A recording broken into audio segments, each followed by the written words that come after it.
Hello everyone, it's Jin'taan here, and it's a little late this week, but there's just enough time to sneak in some news right before the week ends. Over the past few days, there's been a number of events worth talking about, with a faction titan being destroyed in Detorid, along with clashes between Legacy and Winter Coalition in Wicked Creek, and we've also seen a new Chinese alliance make its Tranquility debut in the northeast. Along with all that, I'll be giving you the latest on the action in Tribute, Pureblind, and Northern Lowsec.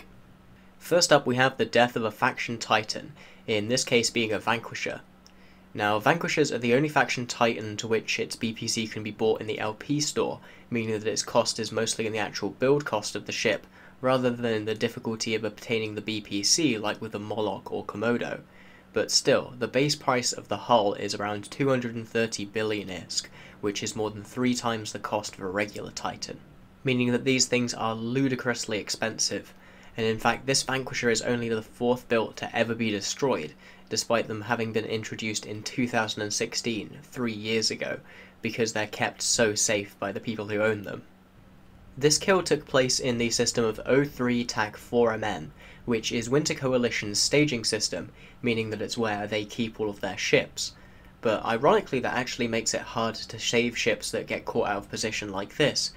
because you can't jump a fax to a Sino that's inside a system, only from systems that are in jump range of it. In case there's any confusion, the Therapists are a part of Winter Coalition, and as such this Titan was simply tethered on the Keepstar in this system, whilst a Legacy fleet roamed around Detorid, reinforcing SOV structures in the region, which apparently led to someone trying to use the old invite to fleet trick on that Vanquisher. For those who are not familiar with how that trick works, what you do is you try and invite someone to a fleet after checking what they're closest to being aligned to, or if you happen to know where they will be aligned to after they undock, and then try to quickly use the fleet warp function after that in order to get them out of whatever safe place they're currently in. If they don't control space out of that started warp, then they'll end up wherever the person in charge of the fleet wants them to, most likely in the middle of the trap. And in this case it seems to have worked, leaving the Vanquisher stranded in the middle of a sea of bubbles near the IAS gate as Legacy scrambled to get capitals in position themselves. With only a single fax landing on grid to try and prolong the Vanquisher's life from the Winter Coalition side, and 93 Dreadnoughts from the Legacy side, the 70 million EHP that the Titan had was chewed through in mere minutes. But that wasn't the end of the fight, as Winter Coalition was able to form a Munin fleet to try and contest Legacy's extraction from the system, given that their own Dread fleet was stuck in the same bubbles that had been used to hold down the Titan. This led to the fight lasting around half an hour after the Vanquisher's death, with the 2 hack fleets trading heavily, with over 200 T2 cruisers dying during the course of the engagement. By the end of it, the larger Legacy Coalition force was able to hold the field and extract their capitals, with only a single Dreadnought being lost on the way out. And I want to just take a moment here to thank Leap Paper Bag for allowing me to use his footage for this segment. One slightly amusing addition to this story that I don't think a lot of people have picked up on is the fact that the pilot who lost his Vanquisher in this story is the same pilot who lost this Tiamat, a unique 50-of-a-kind ship that's a reward for doing well in the Alliance tournament,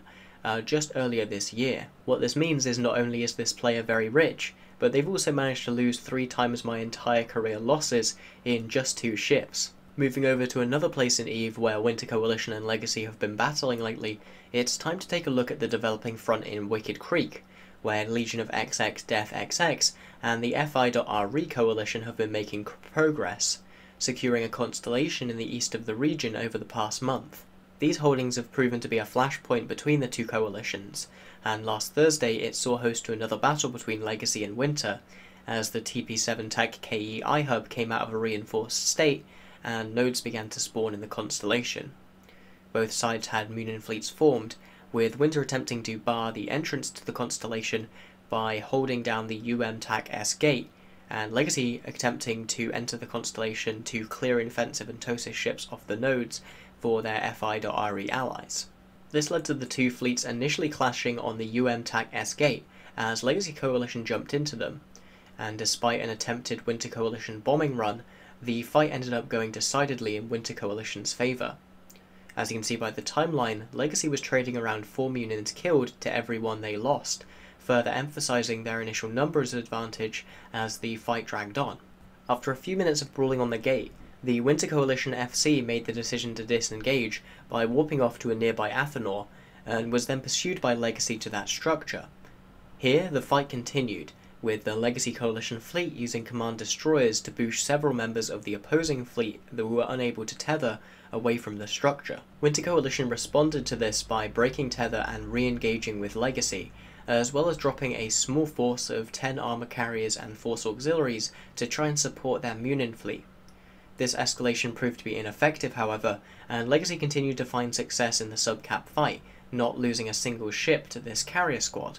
After forcing the Winter Coalition sub-capital fleet off-grid, Legacy continued to mop up, killing those capitals that weren't able to de-aggress and tether up on the Athanor where the fight took place. This left the totals for the fight at 9 billion ISK lost for Legacy and 35 billion lost for Winter, and allowed Legacy to move on and secure the objective after the fight had taken place, with the TP7 iHub remaining in XIX hands. With that said, this iHub has been reinforced again, and comes out of that state tomorrow, so I'll be keeping an eye on that just in case another fight like this breaks out over it. Before we move on from the Legacy and Winter War, however, let's take a look at some of these smaller or side theatres that have also progressed over the past couple of days. First off, we've continued to see more Sov warfare in Detorid, with Legacy Coalition making another foothold in the region on Monday in SI TAC U. Fraternity were able to take back the TCU of the system on Saturday, but the iHub currently remains and will be vulnerable for attack on Sunday after its current reinforcement timer. Meanwhile, south of this in Tenerife, the reinforcements that I noted in my previous update ended up not leading to any great change in the area or any real fighting, and it seems as though Winter is focusing their Sov efforts primarily on defensive actions currently. Another thing to mention here is the mass reinforcement of a section of Winter Coalition space in Innsmother. These Sov attacks have primarily targeted the PIBC iHubs that are in territory now held by Fraternity following the collapse of the HRE, which means that Fraternity will not be able to defensively Intosis for these in-timers. Now, there is a possibility that this is Fraternity reinforcing these iHubs in order to destroy them and replace them with their own so that they can then defensively Intosis them in future, in order to give them a better chance of being able to defend this region should it be attacked. However, given that a few FRT TCUs have also been Intosised, this seems somewhat unlikely. However, it makes for another thing to keep in mind in this incredibly turbulent war.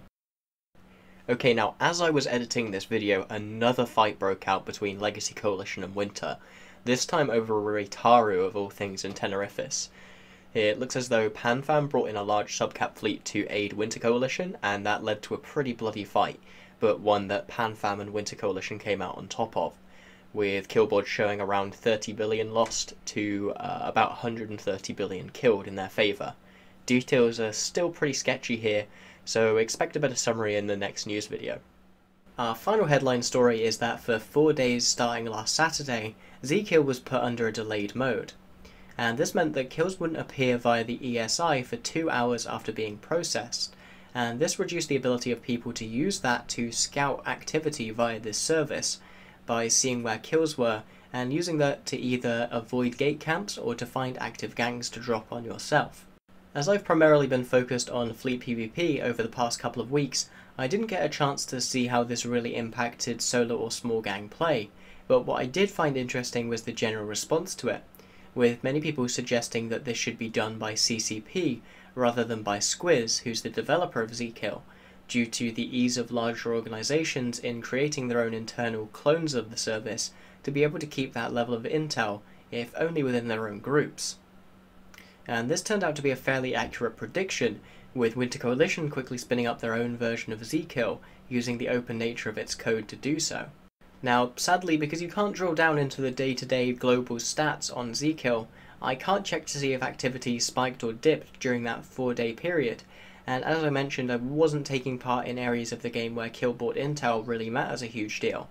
As such, I don't have a personal conclusion to draw here, but I'd be interested to hear how this affected you guys, the listeners, and what you think about Squiz's experiment.